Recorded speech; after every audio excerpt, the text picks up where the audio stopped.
Oh, good evening. I don't know how much of that you heard. Me, me and Al have been having a bit of fun behind the closed doors there. Listen, good evening and welcome to another Jim's Monday Malt Samples.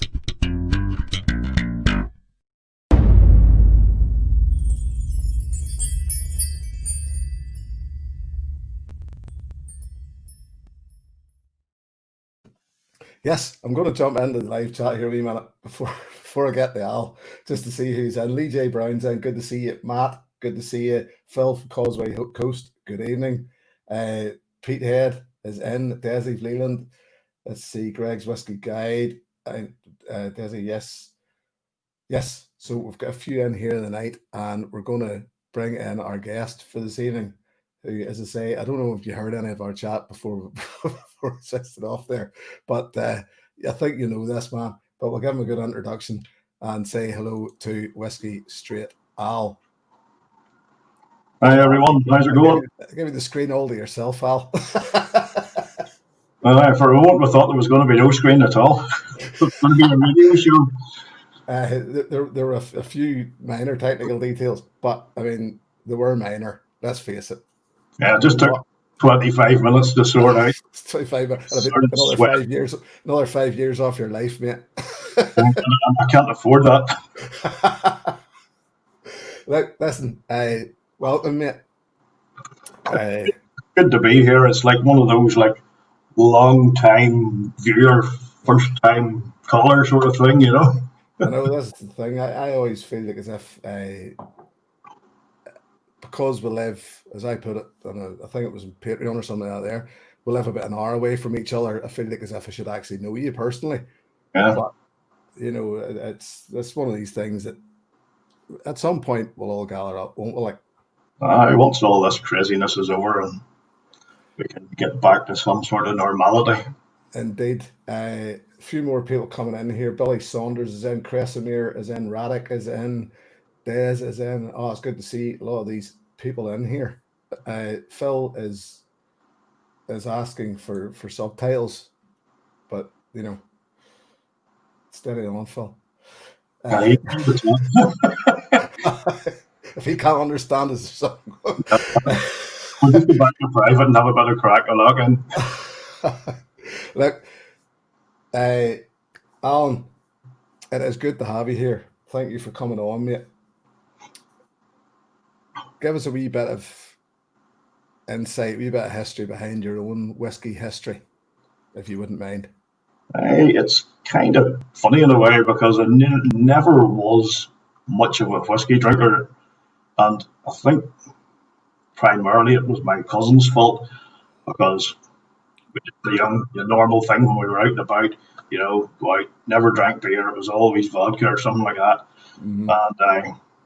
And I'm not sure what it's like down your neck of the woods, but up here you could have got a lollipop, and that was a vodka with brown lemonade. So occasionally when I got a bit worse for wear, my cousin would have went up and got me a Teacher's and set it down, and I was like, oh, same colour, put it up, didn't like it. And for some stupid reason, I always equated whiskey with Teacher's, and I do not like Teacher's even to this day. And then I got a little trio of a tasting set from Scottish friends to try. I can't all remember what was in it, but there was a Glen Kinchy 10 in it, and I really liked that. And then I thought, you know, there's more to this whiskey malarkey than meets the eye. And then I started reading up about it and getting into it, and just trying it more and more. And then I think the big moment for me was actually with the bourbon, when I got a pour of Wild Turkey 101, and it was like, whoa, this is the biz. And ever since then, it's sort of gone up. Now, this is talking about probably going over 12, 15 years. Mm-hmm. And then where I really got into it properly in terms of doing the reviews of a journalistic background. I was a journalist for about over 20 years. Right. And then I got hurt. Well, it was a police officer then after it, up until I got hurt 5 years ago. And I was off work for a long time. Well, now I'm retired because of it. But in that period thereafter, I had a bit of time because I was at home all the time, and I really started reading up on it, trying a different variety, getting a different variety, and it really started to come along then. And that's when I sort of get into the nuance of it all, and getting into not just having a drink and saying that's nice, but getting into what am I getting out of this. And it sort of all evolved from there. It was actually Vin. I was using through a couple of Facebook groups we were in, and I had a wee blog for a while, and then he was trying to get me to go into the YouTube thing. Because it was funny, it was pretty much Finn that got me into this as well. Yeah. So it just sort of all went from there, and then the more you get into it, the more you want to get into it. Yeah.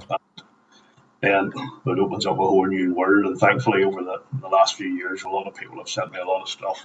I've sent stuff, and I've experienced a lot of things, and then you build up a palate, you build up your knowledge, and you feel a wee bit more comfortable when it comes to nosing and tasting. So that's basically.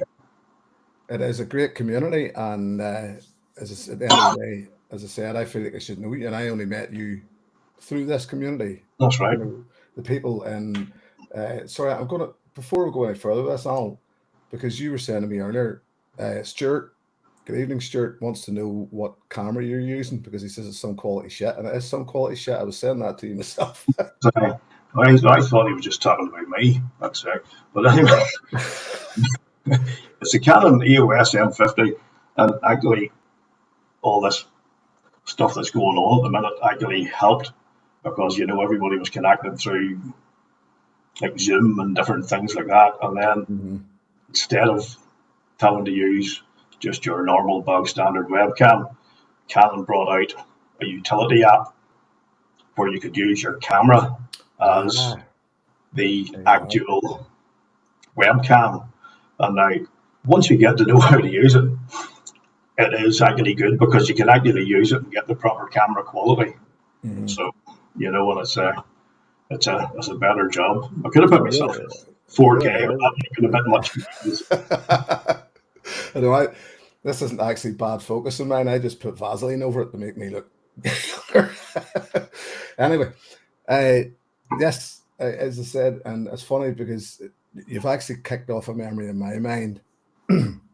Going back to my late teens, I would have drank. I was a bit of a fan of Southern Comfort, and it was actually one of my lead-ins in the same thing as to what you're saying there, that I thought, right, Southern Comfort, I like this, was a lead-in, and then I thought I'll give Jack Daniels a shot some night. Yeah. Just, it was nearly by accident, and it nearly turned me. It was just, I couldn't believe how strong it was and how sharp and harsh and all it was. And yeah, again, it was through a period of trying it again, maybe every now and again, and trying something else. And I was the same. I think bourbon is a great gateway into whiskey. Yeah. Because it's so sweet, and it just, and if you get the right one, it doesn't fight you. Now, you learn as you grow, you learn as you grow. And okay, Jack Daniels still has its place in this world, but it'll not find my cabinet anymore, because it's just, there's good Jack Daniels, but just not the standard one. Yeah, no, it's the same. Funny you say that, because it's quite funny that Wild Turkey 101 was my sort of proper gateway, and it's quite high in proof, and there's a bit of an oomph with it. And that could have been something a wee bit lower, but probably when I started off at that higher point, it has helped me to evolve. And still, that 101's brilliant. That's it. Still.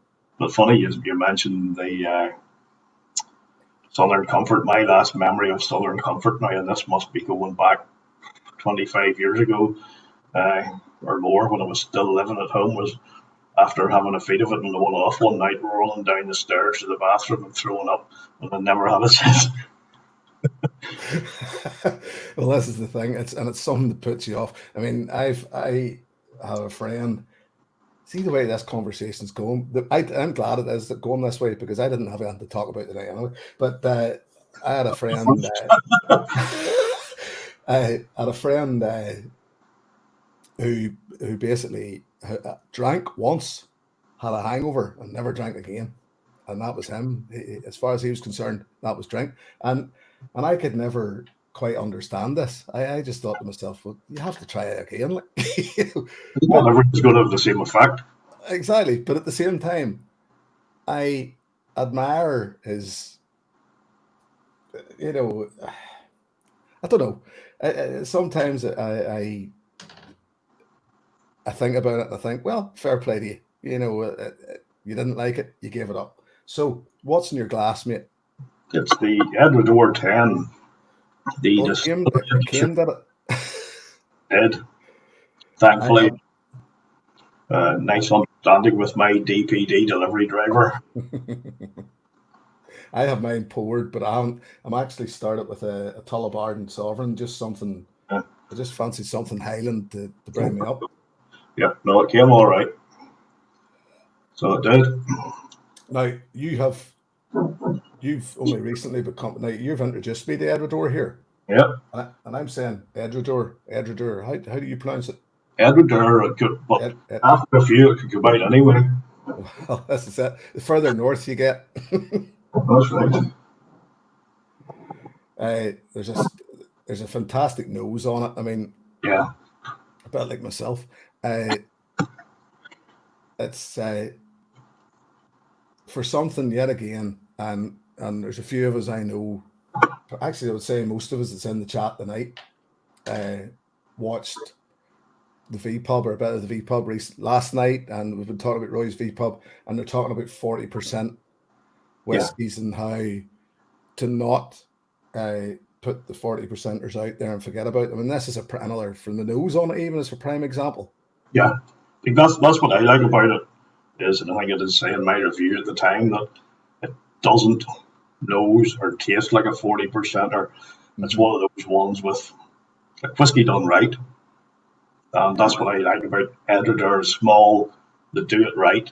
They put a bit of love and care into what they do, and it comes through in the finished product. And they've actually quite a few, for such a small distillery, they've quite a few expressions and quite a few rare expressions I've discovered since looking into their history a little. But there's a massive volume on that for 40%. I can't So, believe how.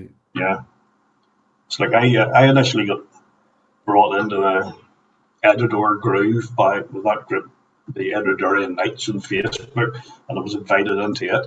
And Right. I'd never had any Edradour before that, and this was the first one I ever had. And I thought it took me a while to get into it because it is a wee bit different. But then it sort of took off from there. Caledonia, the 10 cask strength, they do a great 14-year expression. It's different ones all the time, but it. Well, let me see it. All of it here somewhere. Well, I did have it's all gone now. It was the. Let me see. Get a little bit of camera there. Well, now I was hoping you were going to have some of that left so as we can sample it together because Oh, there's always a possibility. But that probably is the nicest whiskey I've ever tasted. Is it going to be a case of Mrs. McVeigh, we're going to have to get another one of these because Jim wants to sample it along with me? No, it'll be, I have to, and just a message, nothing important, and then just find somewhere to hide it. So I'm just going to go back into the chat quickly. Che Francis is in, Graham Horner's in, Luna Aaron's in. Big group tonight, big group for me. Thank you for joining us, guys.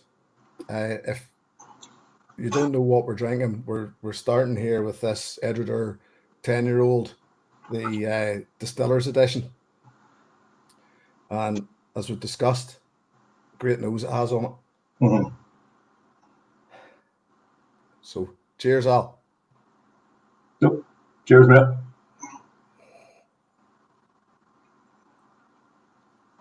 It's very rich and full-bodied. That's like pipe tobacco. First thing I got there was pipe tobacco, which I don't get on the nose. Yeah, no. I can see where you're coming from now. I never would picked up on that, but could be the bar suggestion. But definitely, It's strange. The nose and the palate are totally different things. it's very much on the dark side, rich, you know, big bold flavors. Chocolate. Yep, I'm getting chocolate. I'm getting dried fruits, even a bit of coffee, a bit of licorice. Yep. And as I say, I'm getting really, really heavy pipe tobacco in the first hit, and it's quite dry.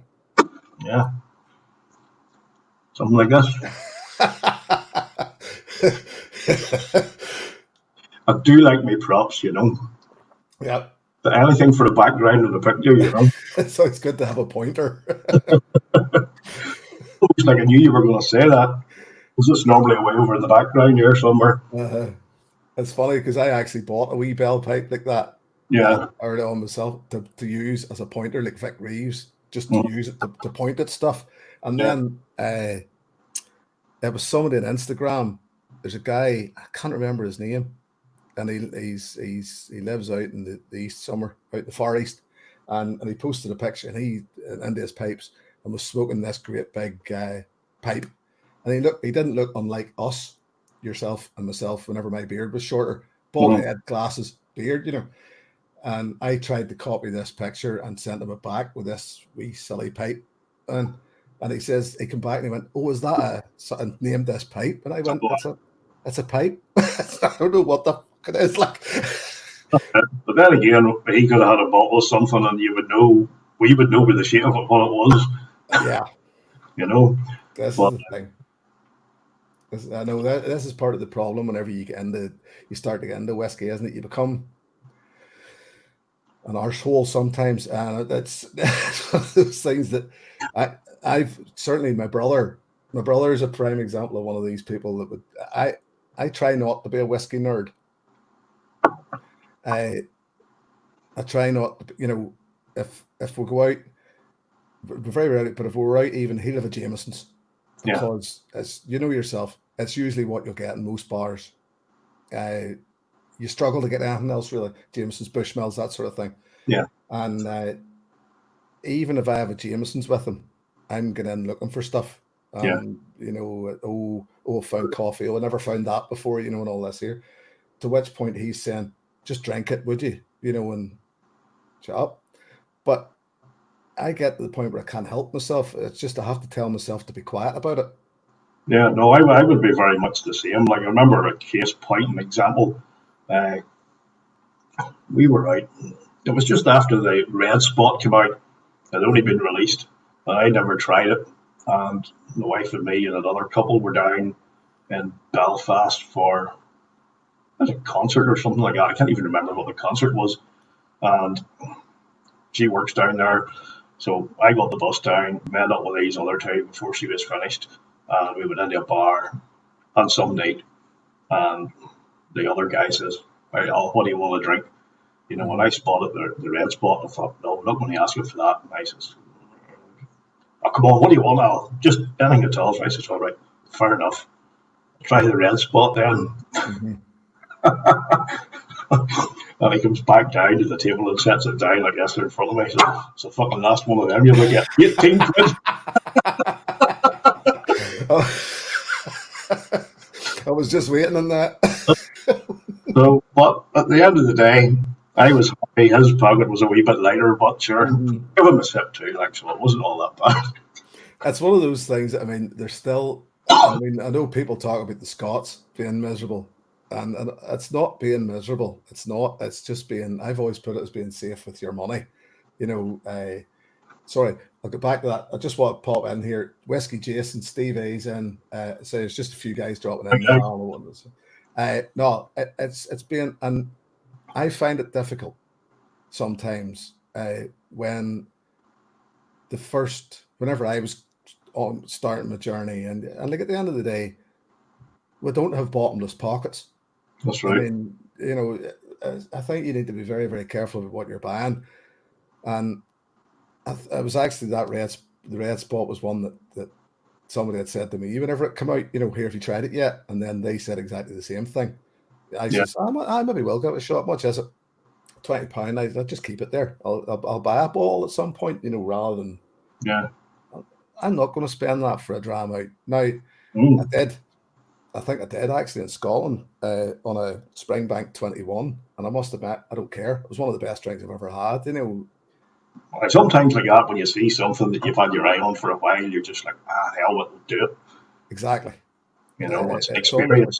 Exactly, and the thing is too, that red spot was new to the world. It was fairly limited, and it even gets me onto this. I was speaking to Phil at Causeway Coast about the new Waterfords coming here in the coming weeks, and I will buy one because I'm dying to try it. Yeah. When you follow the story and the way they've done things, it is rather fascinating. You really do want to see, has that all really been worth it? Well, this is the thing, and I know Greg's Whiskey Guide had a bit of a thing with Mark Rainier about the marketing side of it, and there has been a lot of bump in the marketing side of it. But as I said, let's just wait and see. Yeah. And then the proof will be in the tasting as to whether this marketing has all been worth it. Yeah. Well, at the end of the day, marketing's all part and parcel of it these days, and you have to get out there and make a big whole hoo-ha things and grab people's attention. And at least if it works initially, you're going to bring in a few bucks with people wanting to go out and get it. Another Northern Ireland man there. Just I thought I thought I'd show that there. Can you see these all right? Yes. I can see when you. Right. We can't see any chat. I know, I turned it off. Anyway, sorry. Edradour, yes. No, it just amazes me how big that is, how different the palate is to the nose. Yeah, it really is a surprisingly good whiskey. And it's not one you would really see a lot in the shops, but funny enough, like I only live like 20 minutes from Clough.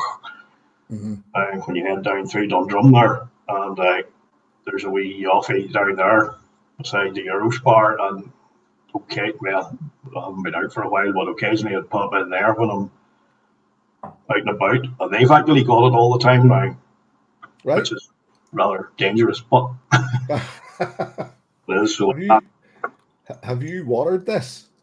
No. I'm going to try. I always like to try, and I've still got some left for later, because Mrs. Novice always likes to try what I've been sampling as well, and I always like to try a wee drop of water in it just to see what it does. I think at 40%, it's weird. It doesn't feel like as if it's going to kill it at 40%. A drop of water. I would say so.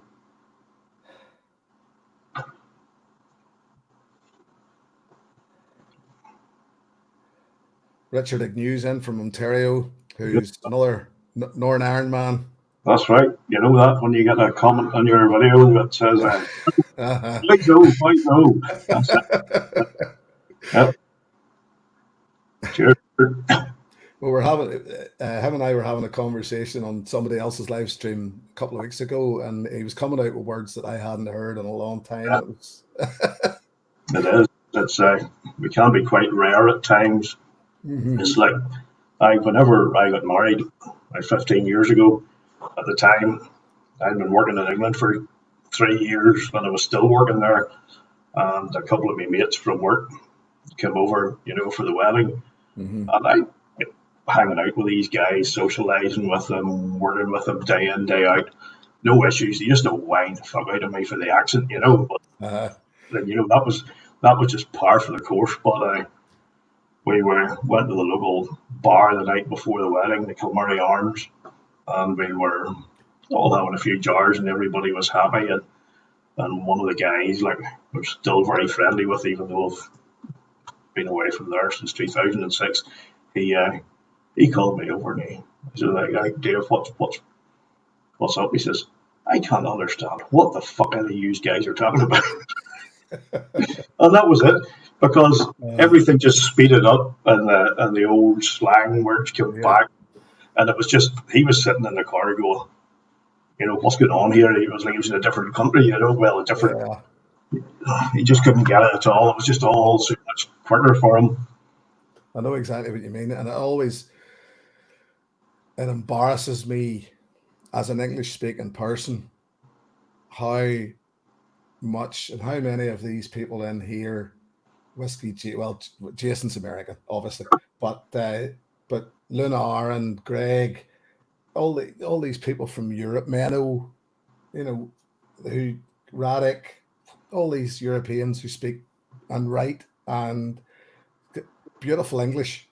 Yeah, And we're so narrow here that English as our first language is even a bit that's dodgy right. with us sometimes. Like, That's right. And I think another thing that some of the people don't realise is, uh, if we start slagging each other off and calling each other names and stuff, that's a sign of affection.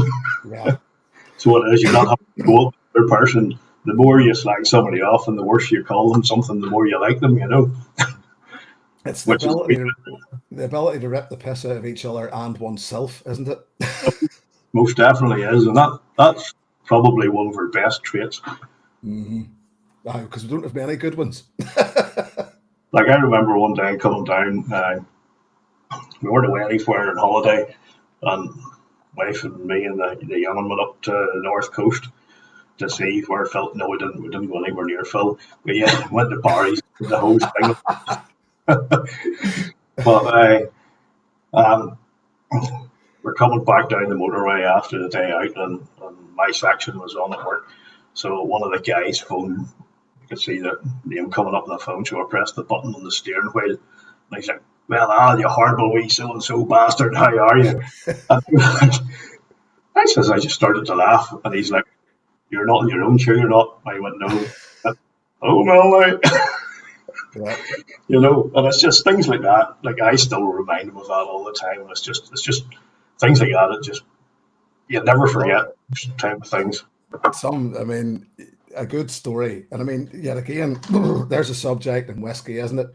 That goes along hand in hand with whiskey itself is the ability to tell a story. Oh, They say that, and I mean, all these guys that are brand ambassadors and etc., they don't get that job by not being able to spin a yarn, or not even say spin a yarn, but just be able to talk openly and yeah, no, it's like what you're saying there. You've got a story about everything. So you have, and generally, the other thing I find is that it's if it's happened to you, it's happened to me as well, or it's happened, and you know a story about somebody else, the same thing happened. So it validates everything that you've just said because you know what's happened to somebody else. like funny enough, back in the day, where I would have went to pubs a wee bit more than I do now. One thing that always sticks out is the old guys sitting there with their bottle of stout, not their pint or anything, their bottle of stout and their wee powers. And that was all it was. But you could sit and have a bit of crack with them guys, and they could have talked for hours Yeah, about all things and sundry, and you just would have sat and listened to them. And it's like, whenever I have the powers, especially the gold label, it just brings back times like that where you were in the bar, you were talking to people, you were learning stuff, and just having a bit of banter and a bit of crack. mm-hmm. I think without getting into it, without being political, I think what we came through in this country, and I don't want, I'm not going down the history, but and what we continue to go through, the ability to be able to just have a laugh and as you said, it becomes an endearing feature because you can put your ballers in your pocket and forget about them. At the Yeah, end of the day, if as well as I do that. I mean, we remember sitting in bars and being told to get out now, that sort of thing, and it wasn't good crack, like, but you do look back on it and laugh as such, when you go, well, cheers, but do you remember when, and That's right. Or having to ring to get into the bar and have to look Hmm. at you through the CCTV to see if you're Hmm. all right to come in. Yep, and like I was actually blessed, and still blessed that I live in. I'm Antrim born and bred. I'm out in the country now, but and Antrim was always. I always found it very, very okay. It had its places, but I mean, it was quite liberating, and you could just go wherever you wanted, really, Yeah. and nobody really said anything to you. And now the problem was, and the problem is now, getting back to what we do. If you're a whiskey drinker, most Yeah. of these bars are useless. Because all you've got is your standard, and you go into any local bar now, unless it's one of the better ones, or you go down to the Big Smoke, all you're Mhm. getting is uh, just your bog standard generic range, and there's nothing there really like that does anything for you. No, and it's especially. I find the bigger part of the problem is, pardon me, here is you like Scotch, I like Scotch. If you don't get, and the best you'll get is bells or Yeah. as you said earlier, teachers or something. That's rubbish. Like, Yeah. And if there was a better selection at your local bar, it would probably lead to a lot more people trying it. But then again, it's like you go into your local off licenses over here, and like there's a couple I would frequent, and a couple of them have started stocking stuff because of my suggestions. And one mhm. of the guys actually said, "Look, we're going to do a restock or anything. Call down, and I'll show you what's on offer here, and you advise me because I'm not really big into whiskey, and fair enough, that's dead on." But Aye. same guy, he's saying, if we stock such and such here, local people aren't interested in buying it. They just want to come in and get their own brand vodka or whatever, and Mhm. that's it. So I think it all depends. Because I know I actually had a night out in Antrim. Oh, it's gone back a couple of years ago now with a friend of mine who had moved to England and just was back over visiting. And we went to what was our old local in Antrim and couldn't believe it when there was Lefroy. Uh, I couldn't rhyme them off, but they had a good 7 or 8 scotches behind the bar, Mm, I actually knew the barman and said to him, what's the crack? Because the place had got so bad, and the fact that there's so few people get into it that they were actually closing the back bar on. It was only over the weekends, and yeah. it was just this small front cozy bar. The kind I'm talking about, and we. I couldn't believe it. And he said that because he liked whiskey, he asked the owner to stock these. Mm, Now, there was about this much out of the bottle of Lefroy, and they had had it for a long time. And it was basically the joke. It was yeah. this thing that, oh, if you could drink Lefroy, you were a hero. And I just thought to myself, what the hell's wrong with these people? And I think it's a culture in Ireland that Yeah. that if you drink whiskey, you drink Irish whiskey. Mm. And it's just it infuriates me, whenever I go out and want to try something different. Like it reminds me of my last ever work day before I got hurt, and we went to the Albany in Belfast, and I've only ever been in it a couple of times. Like us uh, culchies down here don't get to the Big Smoke too often, and we went down to the wee back bit where they had the sort of like the square bar, a wee bit more fancy, Mm-hmm. and everybody was like, "I just give us a pint of Guinness or a vodka and Coke or whatever." And I says to your boy, "Right, where's your whiskey list?" And he was like, his eyes all lit up when he came down with this whiskey list, and he set it down. And I was like, "I think we'll start off with this one, and then we'll move on down through them." And he's like, and at the end of it, before we went for dinner, he just said, "You've made my night because I don't get people in here very often who know their whiskey. Mm-hmm. And it's very refreshing that somebody's coming in they know their whiskey and they're getting different things and they can actually talk about it and know what they're talking about. And it was like I thought he was going to hug me, Aye. And the best thing about it too, at the end of the night, like there was a lot of young people in there, put it like that. And here's a tip to clear the bar at any sort of place where there's a lot of gin's a big thing, and there's a lot of gin drinks and all that. And they were all over the bar getting their gin, and one of my mates asked for a whiskies, and I thought, right, I says, what do you want? He says, Jack, surprise me. So there was a bit of a cluster at the bar. You know what it's like, Christmas time, a lot of people about. So I ordered a couple of Lafroigs.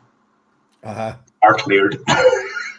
you could just smell it. The guy opened it, and even the barman was like, whoo.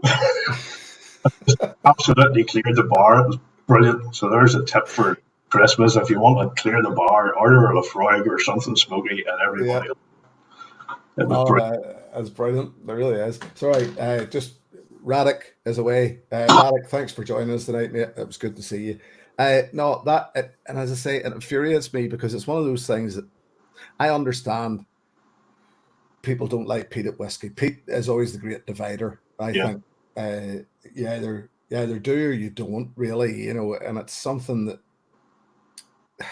I don't think anybody's ever going to convince you. My brother isn't, as I say, he's a Jameson's man from time to time, and somebody bought him as a gift. It was one of I think it was Marks and Spencer's something, and it was I knew whenever he told me what the label was. I says, you realize that's peated? And he came straight back in a message about 5 minutes later and just went, oh no, that's just like TCP, and it's that thing, it's just TCP. And it just infuriates me, because what I used to do, and I shit you not, I used to actually carry a bottle of TCP with me for such purposes. Yeah. And it's not TCP. And I actually I converted a guy, one of the fellow bands that play in the bars around Belfast, who was an Irish drinker, Irish whiskey drinker, wouldn't touch peat. Oh no, I wouldn't touch that stuff. And I said to him, because he said it was just TCP, and I said, it's not. Mm-hmm. Have you? And this guy is a man in his 50s, and I says, you've smelt a peat fire before? And I said, well, I have. Of course I have. And I says, it's not TCP, it's peat. Mm-hmm. It's the smell of a peat fire. And I hadn't seen him for about 3 months, and he came back to me after this, and he said, you were 100% right. Yeah. He says, I just happened to smell a peat fire the same day, and I opened the bottle again. He bought a bottle and wouldn't touch it once he knew it was peated. And he said, you're 100% right, Jim. It's a peat fire. And he said, it just opened the world to me, because all this whiskey I would never have touched is now I just tell myself it's peat. It's the smell of the peat smoke. It's the smoke itself. Just changes everything. That's right. It's like I think we were talking the other day about the Caledonia 12. Mm-hmm. That my wife bought me for her birthday many moons ago. It must have been, I was still in my 30s at the time, and oh god, I was all looking forward to this, and poured it out. We sat down and watched something, and I was like, took a second, I can't have this at all. It's awful. Yeah. And I tried, and she was looking at me sort of sideways, going, you don't like that, you don't like it. No. And then I ended up swapping the bottle for some mate for a Lafroig, and I don't think I've ever been forgiven. But probably now I would get on with it a wee bit better. But at that time it was like, oh God, no. I just think it's brilliant that you swapped it for a bottle of Lafroig. The thing is, I always liked Lafroig, and that was the thing. But it was a wee bit bizarre. And then mate sent me, he's all into bourbon, American whiskies, doesn't like Scotch. But the Irish whiskey around, I saw that, and then he got a sample sent to him of the Bowmore 15 Darkest. And I thought it would be all right because I think it's sherry cask as well. I couldn't even finish the sample. It was probably the worst thing I've ever tasted in my life. It still makes me shudder to this day. It brings pictures in my head like I'm, like Shutter Island, like of an old asylum. I think somebody's gonna, all that smell of the bandages and hospital and that. It almost made me shudder. It was that bad, but I still would go back and try it again because I think, yeah, once you're, you should never ever disregard a whiskey you haven't liked at the start, because a couple of years down the line you've evolved and you can always go back to it and think, you know what, that's not too bad. Yeah. And like I have found that with different pours, like I've different bottles that have sat there for 6 months. I've taken a couple of pours out of them and I'm not overly fussed. And then some night I just randomly go back to them and it's like, aye, that's pretty good, And you'll have a few more and then you wonder why you didn't like it initially. But that's part of the enjoyment of the whiskey journey. It's the gentle ones that always surprise me, that you disregard almost I always find that it's the ones that I thought early on, it's too gentle. It's not, as I put it to, I think it was Stuart from Whiskey Whims recently, I'm still at that stage where I like my whiskey to slap me around a bit. Yeah, here. Same as my marriage. But I'll have to, every now and again I go back, and whenever Roy had Kirsty in last Thursday and from Glenmorangie, and I just dipped into the Elgin Classic for the sake of it and couldn't believe how full it was, just for something I had bought and discarded pretty much, and just thought, well, it was cheap. I didn't care whether I liked it or not. It was something just to sip on and then set away.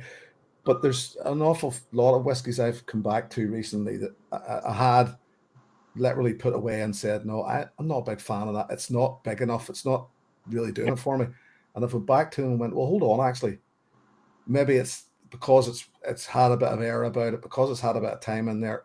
I would actually like to think that it's because my palate has developed that I'm enjoying them more. I'm actually going back and I'm finding all these things in them that I didn't find before. Yeah, because they like the Elgin Classic and the likes. And there's sherry one as well. They're very. I've nearly pulled the plug out there. I don't want to go through that again. No. They're very easy going, gentle sipping whiskies, but I think they're very much underrated as well. And they're actually a good thing to get people into Scotch because they're so affordable too. And I quite like those entry level Glenmorangies. They really do have something about them that, well, endears me to them anyway.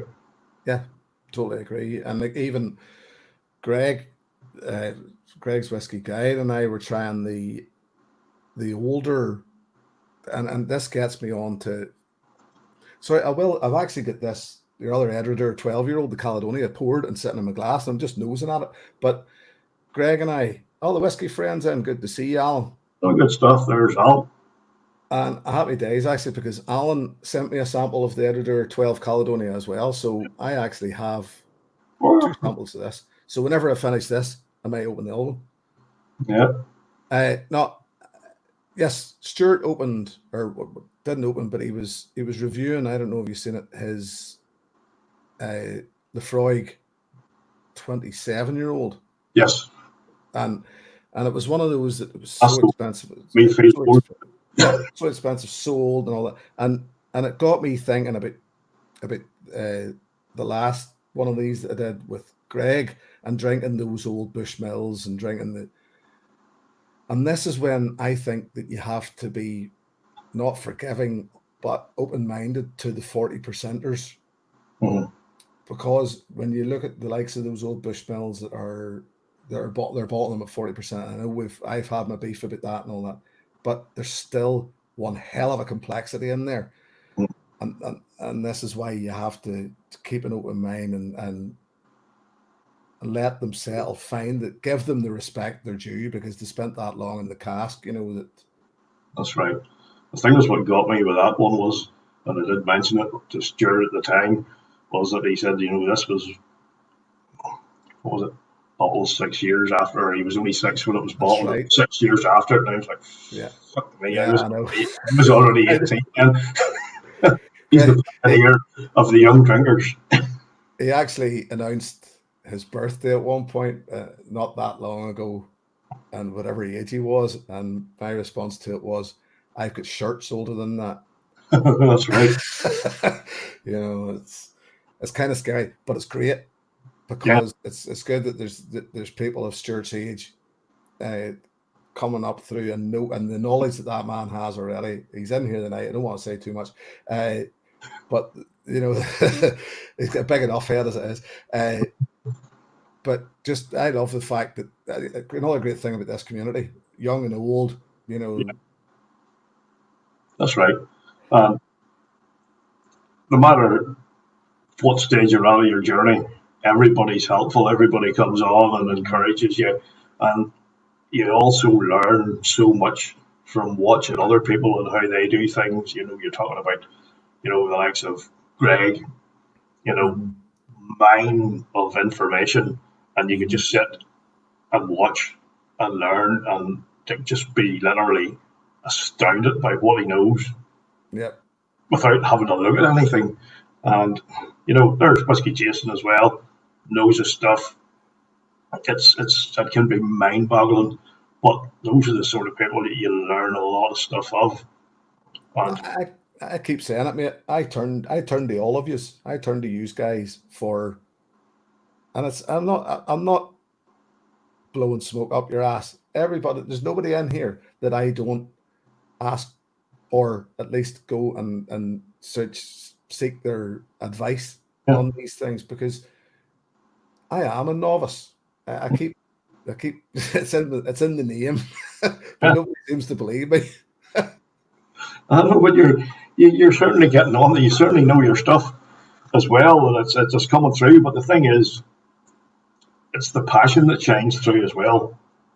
You know, well, and that is a big part of it, because you can see that you've got the passion for it, and that passion is something that keeps driving you on, and that helps you to learn and maybe take things in a wee bit quicker too. You know, it's the learning that I love, and it's the learn, and yet again, all you guys that say, I know I do that, share the love feature, but that's because of the enthusiasm. The one thing I keep saying is the enthusiasm that I see in people, and that just impresses me so much. Like, yeah, and like that's the thing too. Like, I would go and seek out different things, but from when I started doing this, and we all started to get together, it, like, you've pointed me in the direction of different bottles different people have of stuff that I probably would have taken a while to get to on my own. And it's just like, you know, from watching Roy, you know, he would have raved about the Dingston 12. So I got that, and that's what got the idea for the series. You know, Kilcurran 12, Klein Leash 14, which has been on offer quite a lot lately on Amazon for 35. right. I picked it up, and it was absolutely fantastic. Stunning whiskey. Yeah. Oh God, it was so good. I should have bought two, but and things like that. Still on at the same price, mate. Because it's in it today. No, I would get shot if I did that. So I would, you know, and it's like I've still those Edradours to get through, and I don't want to get shot before they're done, you know. It's like that joke, you know. Was it the Irish man give his mate this old bottle of whiskey and said, you know, I want you to promise to do me a favour. She says, what's that? She says, well, when I die, you know, can you open this and come and pour it on my grave? And the guy says, aye, sure enough, do you mind if it passes through my bladder first? You know, so if the delivery man turns up again in the near future, well, the next Oh, here. the next thing that'll be turned up at the door by a hearse. I know all about it. I think I haven't started hiding it in the cistern yet, but I'm running out of room in the cabinets. Here, Not good. as I say, this is the Edradour 12 then, the Caledonia. Yeah, and that's another thing. It'd be quite difficult to get a hold of now. Well, it can, but you can get the gift set easy enough. It's sort of similar nose to the 10-year-old, I would say. It's actually probably a wee bit sweeter. It is. Yeah. It is. Well, here goes. Slán to me if I've been nosing this long enough. And to you.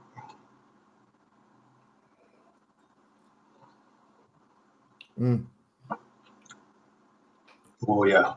Oh, yes, indeed. But you can taste the difference in the quality already. Totally different. It's a whole different vibe going on. Dark red. Yep. And that actually does carry through into the palate. Oh, yeah. Everything that's in the nose there is in the palate and more. Now, as I say, I really, really like that Edradour 10, and I will be ordering one of them. Payday. Obviously that's my first sip of it, but that's incredible. I'll send you some more. No, well, here, no, I will. I'll be getting some, and like as I said, I've got those other two that you sent me, which I'm really looking forward to. You know what really galls me, and I haven't mentioned this yet. In about 6 weeks, I should have been in Edradour. It was all booked. It was part of the tours. I was going to Springbank. I was going to Glengyle while I was down there. We were coming back via Glengoyne. I was going to do Glengoyne. I was going to do Deanston. And then while I was up, Edradour and what's the other one close to it? There's one pretty much just across the road. I'm sure Stuart will tell me here in the chat. But I had about 6 or 7 planned over 8 days. It was the whole family were going on this trip, but it was just my wife said to me, like, you may as well, when you get the chance, go and see these distilleries. And I couldn't wait. But now it's postponed. It's not cancelled because we were going over in the boat, taking the car over, and couldn't cancel the boat, but we had to cancel our accommodations and all the tours. But so we're planning maybe Blair Atoll, Alan whiskey friend come in. Blair Atoll was the other one I was saying about, Blair Athol. But next year, Easter, somewhere. Yeah, like I can't quite believe it either because my wife went to Edinburgh for university, and two best mates still live over there. They're from Scotland, and we're back and forth all the time. And I've never gone to any of the distilleries because we go over for a long weekend or something like that. But once this is all sorted down, I'm going to have to make a point of it because I know too much in it now not to go. Exactly. I haven't seen enough distilleries now. I was over there quite a few years back now before I was in really heavily into the whiskey and did a few of them, but I just didn't know as much then and wish I had that time to live again. I would love to, I was in Oban, I was up in Dufftown, and a friend of the wife, yet again, you're saying, and the friend of the wife's the same. Her and her husband were planning open holiday homes, and they have a farm right in the middle of Speyside, and they actually, I think they could literally throw stones at. She doesn't know what distillery it is, but she's that close, And it was a case of, if she opens those homes, I'm there tomorrow. Yeah, because let's face it, you can spend a fortnight in Speyside and still not. That's right. You still wouldn't be through them. Yeah, it was like whenever we went to New Zealand to see the wife's relatives out there in 2007. We were there for 3.5 weeks, and we're both big into wine. Big wine country over there, particularly their Sauvignon Blancs and stuff like that, very good. We toured, which took a day, and toured about 6 or 7 of them, bottload of whiskey and that, or wine, and it was like, shit, we can't bring this home. We're going to have to drink it. Like, And it's just the experience of being there and the whole process is it's like going to a football match or watching it on the TV. It's not the same. yeah, When you go there to the stadium, you get the atmosphere, you soak it all in. It means a whole hell of a lot more. So it would be like one of those places where you'd probably try to hide behind a barrel somewhere and just stay there all night. 100%. Sorry, I just seen something here I wanted to put up. Bud Jenkins was asking favorite Edradour is. Bud, I've tasted 2 Edradours now as of tonight, and you see, to be honest with you, I'm divided here because this 12 is beautiful whiskey. It is, but I liked that 10. I liked that it was 2 different whiskies, really. Yeah. You know, And you see, too, with the other 2, like you probably see with the 10 straight from the cask, you've got one of them too, yeah? yeah, you sent me that. Look at the colour of it. I know. It's like pure black, and it really is got the essence of the barrel in there, and that's what I like about Edradour. It's almost the earthiness. There's a bit of funk there. It's a dirty whiskey, but dirty in a good way. You know, and it's like I think I described the 10 in my review, or straight from the cask one. It was like somebody had just scraped the char off the barrel and somehow mashed it up and put it in. You know, it's just it's like sour mash almost, because that's what it is. It's basically returned to the. It's, as I say, dirty whiskey, but dirty in a good way. Well, here there's nothing wrong with dirty, even in whiskey. But no, and I mean that's what a lot of us look for now, isn't it? And there's not enough. I think there's not enough of that going around anymore. That's what we like. The dunnage thing in it, or that Springbank funk, things like that going on. That's right. This here's stunning. It is. It's and a great story with it too. You know, with the whole backstory of how it came about with your boy. What do you call him? Dougie McLean. Dougie McLean. That's it. And this is what happens when you start getting on about things in your head and you forget it. But the whole backstory of it and the way it was done, and it's not like a celebrity just throwing their name into something for the sake of it. This is proper bloody good whiskey. It definitely is. And like yet again, it's back to that Deanston thing. And yeah, sorry, that's the other thing. Like, this is only 46%. I say it's only 46%. It's in that sweet spot. Yeah. But there's so much more going on. Oh, aye. For 46%. Yeah. It's no basic Highland whiskey, like. Yeah. No, it's very complex. It's just got. It's one of those things that delivers something different from the front to the mid to the rear of the palate, and it just keeps going on, and it keeps delivering at every level. A lot of layers in there. Let's say it's probably, if I had a 6% whiskey, well, I obviously haven't gone through them all. I would probably be very tight thing so far from what I've tasted between that and the Kilkerran 12. Mm-hmm. And I think probably that might edge it. Well, Kilkerran, I'm a big fanboy of Kilkerran, but I don't have one sitting here, so I can't really. I wouldn't judge them. And this is the first time I've tried this, so I'm not going to say, but it's certainly competition all day long. Like, oh, definitely, as I say, like I'm a big, I love Kilkerran as well. Brilliant whiskey, and I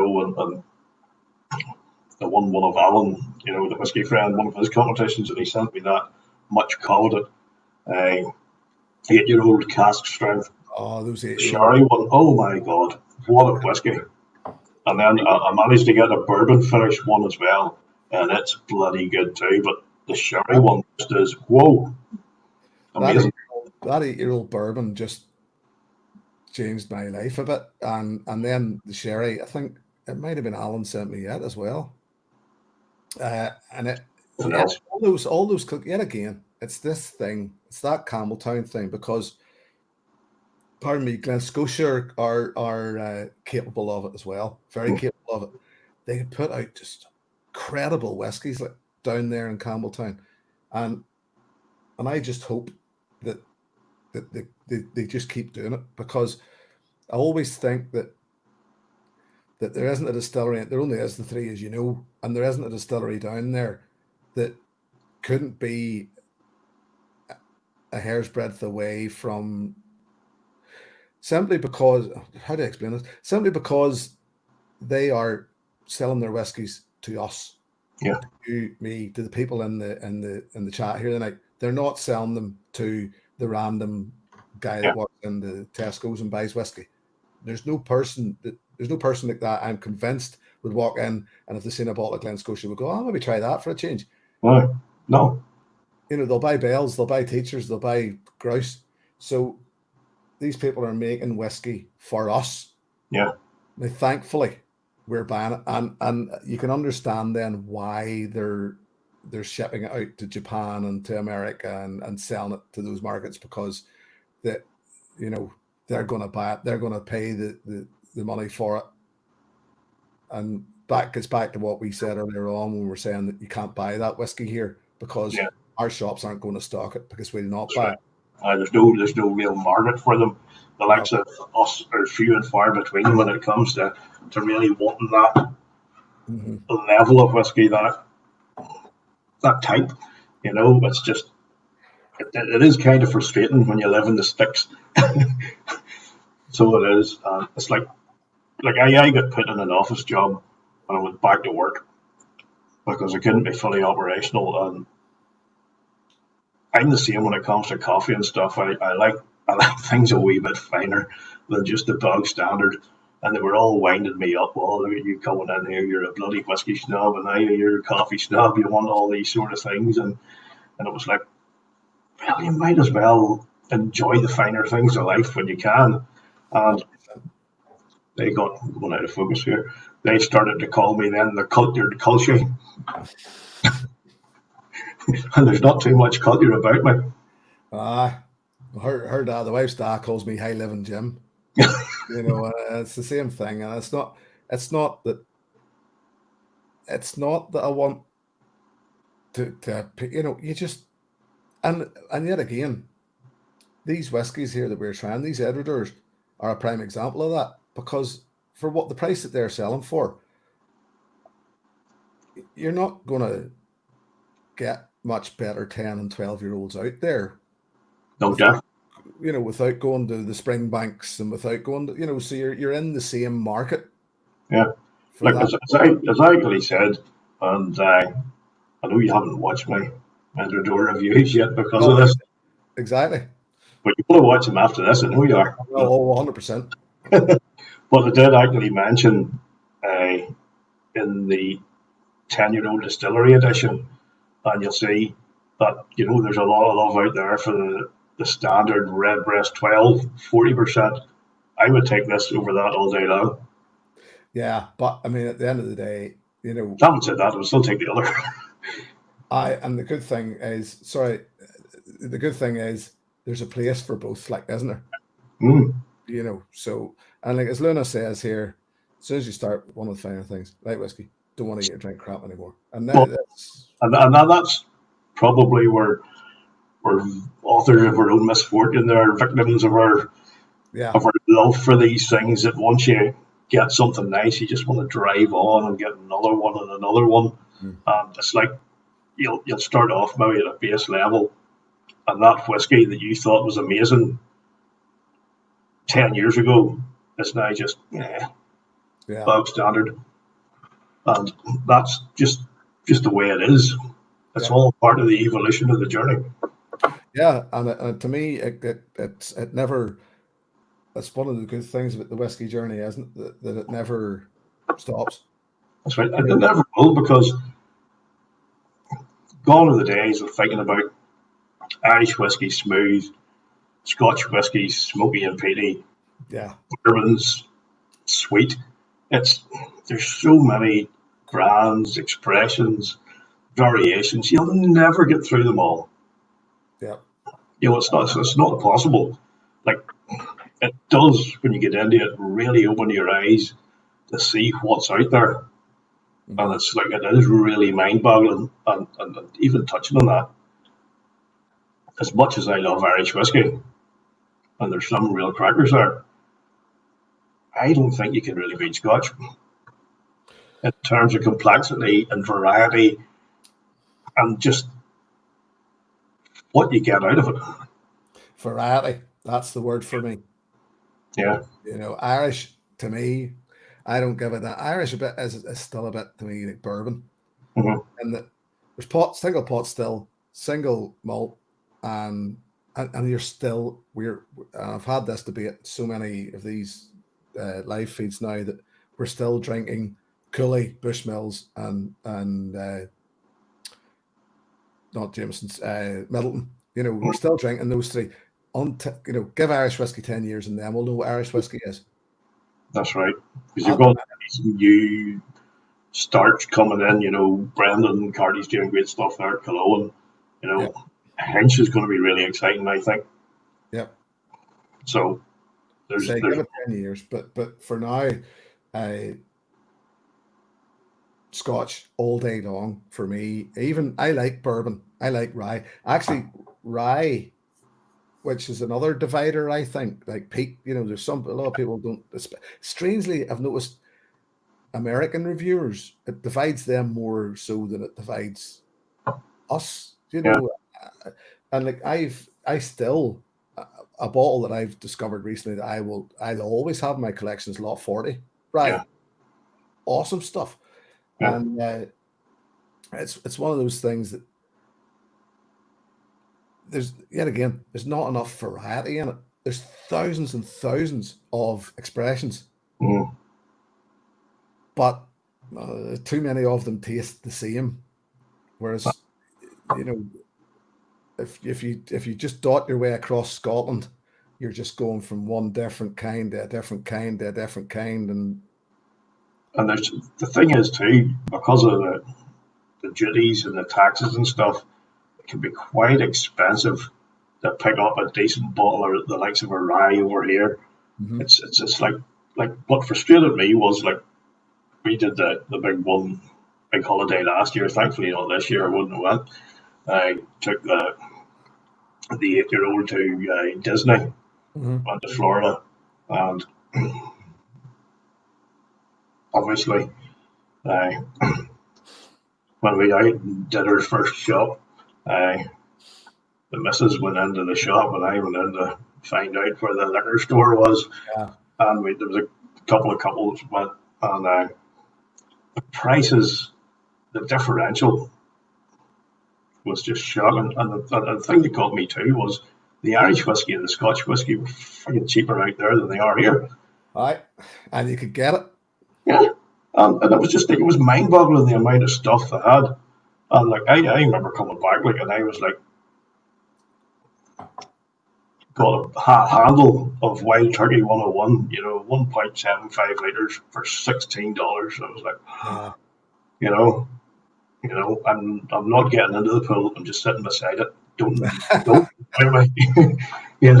I'm not going to see Mickey Mouse today. Tell him I'll see him tomorrow. By the time I get to the bottom of this bottle, I'll be seeing Mickey Mouse. Well, pretty much. So, it's ridiculous, and it's not even that. They're getting the stuff. They're getting, and I say our stuff. They're getting Irish whiskey. They're getting Scotch whiskey at higher proof. Yeah, they're getting it cheaper prices, and it's just, now in fairness, it's not right. I just think it's slightly imbalanced. Now, this week I'll be putting out my Deanston 12 review, and I put it out on Patreon today, and I've had a couple of comments back, and they struggle to get it out there. So there is an imbalance a bit, that. Yeah. But it's their prices, just it is. It's very frustrating. Like there was this place I would have stopped on. I only left the wife and daughter in Disney one day, and the other pair left them too, and I had to stay there until the show at night. But because I had stopped off in this place on the way back, went back on my own, and a lovely wee liquor store. I can't remember the name of the place where it was, but it was one of these independents. And the guy that owned it was a great crack, and him and me, for those couple of weeks that we were there, had a brilliant crack whenever we went in. And then there was all these different people coming in, and it was good weather. Everybody was in good form. There's people there from all different parts of America. And there was one night we stood there in the store for about 20 minutes, and nobody had bought anything. We were just all talking about different whiskies and stuff, and the crack was brilliant. It really was. This is it, and it's just, I don't know. There's nothing's going to change it, is there? No, we're stuck with it. No, that's just the way things are going to be, and it's when you see some of these reviews, about the likes of Whistle Pig or the Pikesville Rye, something like that, and it's like, if you want it, and they're saying about it's like $30-40 or whatever, and you're looking over here and it's like 90 quid or something for a bottle, like it's it's just the likes of that mellow corn is that's a prime example that somebody posted to me that it was like $5. They could buy a case of it for $60 or something, and I paid £35 for one bottle. Yep. Like I've had a bottle of it as well. That was just out of curiosity. It was down at the vineyard in Belfast. Yeah, well, that's where I bought mine. I think, and it was 30 quid, and it was nice for the experience. But I wouldn't buy it at that price again. But this is it. Like $11-10. Oh God, you're going to be buying that, all right? As I said, I'd be having it for breakfast. I would have cornflakes in it if it's that smooth and easy going. Aye, it's one of those ones that could really surprise you. Because it's like 100%, and you don't realize it sneaks up on you. I think it's this thing too, that because it's so cheap, the Americans don't buy it. It literally is. There's guys actually commented on my review of that, saying that they wouldn't buy it because it was so bought itself. It's just so cheap, it mustn't be good. Yeah, and I mean, whenever I couldn't believe that, and then I thought, oh, well, hold on, Coleraine, I wouldn't buy Coleraine whiskey, and there's probably somebody somewhere in the world thinks Coleraine whiskey's outstanding. Fuck, I would buy it because I bought a bottle last week.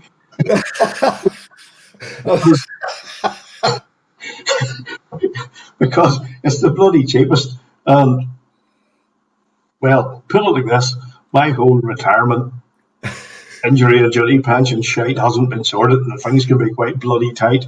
So sometimes it's like I don't want to have to drink the good stuff, so that's as cheap as I'm going to get.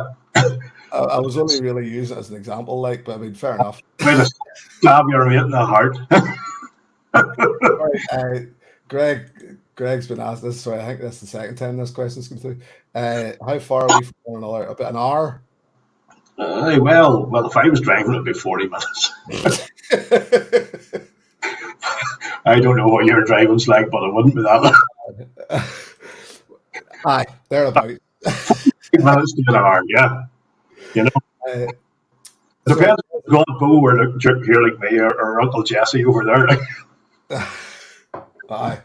Des, just for you, is asking would add some water to the Caledonia, and I'm going to, for the simple fact that, as I say, I've still got that other sample there that Alan, the whiskey friend, sent me, so I'll not be scared to add a little water, and at least I can go back to it. It is outstanding stuff. I really appreciate that, Alan. And it's not, I mean, thank you for sending me those two, but the other two, I can't wait to get into the other two, but I'm just sort of holding off. Like as I say, they definitely do ramp up a notch again. So they do. Yeah. Really, really stunning whiskies. And I think if I ever will do at some stage get over to Edradour, it could be, I'll maybe go back the next day as well. Sorry, Greg didn't understand that. About 1 hour, Greg. About 60 minutes. 60 minutes or 40 minutes for Alan, who drives Wee bit. illegally. No. See, I don't want to say too much because we were in France about 3 years ago for a family holiday, and I get 6 speeding tickets when I come home. Now, I say my, 12. my wife, and I'm really not going back to France ever. No, I'm not going. I'm not going to. But there was no road signs anywhere, Yeah. and the speeding tickets that we got, every one of those speeding tickets, and I shit you not, mate, every one of them, we were no more than 3 miles an hour over the limit. Oh, fuck. That's brutal. You know, but that's what you get. Some of these countries, all you have to be is 1 mile an hour over it sometimes. That's, you know, I always take it very easy when I'm over there. Oh no. I'll tell you a funny story about France. We have been over there a few times since we took her on her first holiday when she was about 2, you know, Euro camping type places. And it was Fréjus, Nice sort of area the first time. And we went down to the shorefront. Lovely day, you know. And I do all the driving because the wife's not comfortable with it over there. So you have to have all these things in your car, you know, your breath test kit and all your spare bulbs and all that crap. So we went into this restaurant, and I'll never forget. I can still picture him, and if I ever see him, I'm going to punch him. But the there was this waiter, and it was like we were ordering the food, and just because the way things were, I love wine as well. I just had a Coke, and he just went, as if, how dare you come to France and drink soft drink? And but the place was packed, and every time he came past our table, he just looked at me and went, and it was like, I says to Mike, I'm going to put up and fucking slap this boy, you know, because it was just like, it's just this stain, you know, and he couldn't hold it in, you know. It was, oh, I says, what do you knew, mate? If you only you knew. It's just funny things like that stick in your head. No, I had a great out of time in France. We went over. I would have been into my the war history, so I wanted to go over and see the landing beaches and all that there, and you know, great time. But just it was enough to mar a holiday, as I say, because not only did we get the speeding tickets, but then we get fined by the car hire people as well. So every time the police asked them for our details, they charged us as well. So I think it cost us nearly another £400 after we come home from the God. And as I say, they gave us all the tickets, and every one of them we were no more than 3 miles an hour over the limit. But and there's why it takes you an hour to get from your house to mine. Correct. It's funny because I'm getting very close to wrapping this up, but please stay around, Al, because we'll chat with you after. Okay. But it's funny you say that because there was a friend of mine went to live in France for a while after this, and we were having this conversation afterward. A guy that worked in Duke of York bar in Belfast, and he says he looked something up on the sat nav in the hire car, and it wouldn't give him a length of time for the destination. It was one of those things that it told him how far it was, give him how long it would take him, because literally, you know, they wouldn't, you know, they weren't going to surmise or weren't going to guess as to how it was going to take you an awful lot longer than you thought it was. Put it like that.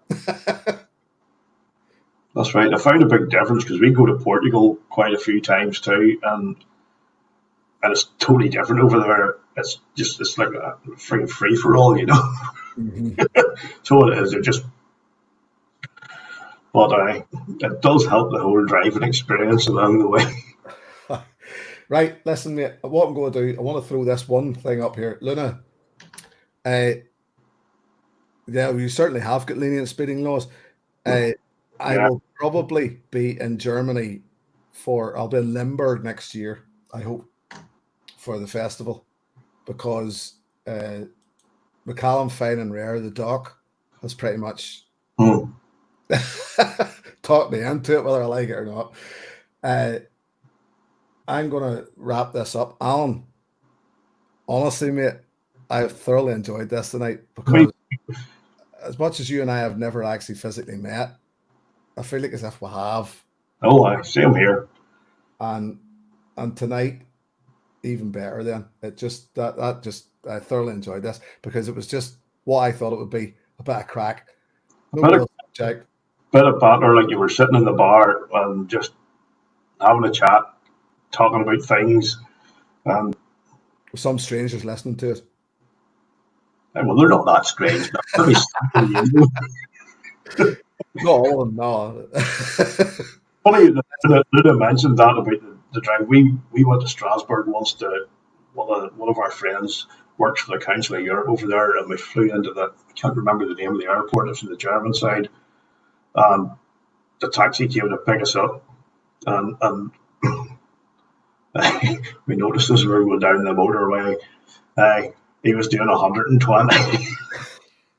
I can believe that. Yeah, you know what? It was just like, yeah, it was just like par for the course. You know? Oh, yeah, not a word said. No, and he had his wee daughter in the front with him too. All right. Listen, as I say, hang around, mate. I'll be back in touch with you in a minute. I'll just said before, get rid of this lot. Once you get rid of the strangers, I will get rid of this lot. Listen, it's been great speaking to you, and everybody else from the chat I've been reading here. Everybody has thoroughly enjoyed it. I know I certainly did, and I will speak to you in a minute, my friend. Cheers. Good stuff. Cheers. Yes, listen, all of you, thank you so much. Thank you to Alan. I've been looking at the chat. I know I maybe didn't get involved as much as I should have done tonight. I've just been a bit lost talking to one of my brothers there. But listen, I thoroughly enjoyed having you all here tonight. I've actually had more people in tonight, I think, than I have had so far. This has been the biggest crowd yet. So thank you all for that. Thank you, Alan, for the whiskey. Thank you all for the chat. And I think actually, well, sort of, yes, it's going to happen. I'll actually be back next week because somebody else in the Northern Ireland whiskey community, Whiskey Graham, has sent me a blind sample challenge. And I said I would hold on to it and put it out as a live blind challenge. So he sent me half a dozen samples and some clues. So I'm going to be back next Monday night at 9 p.m. I will advertise it closer to the time and I'll do the same again. Thank you all for being here. Here's to your good health. Cheers.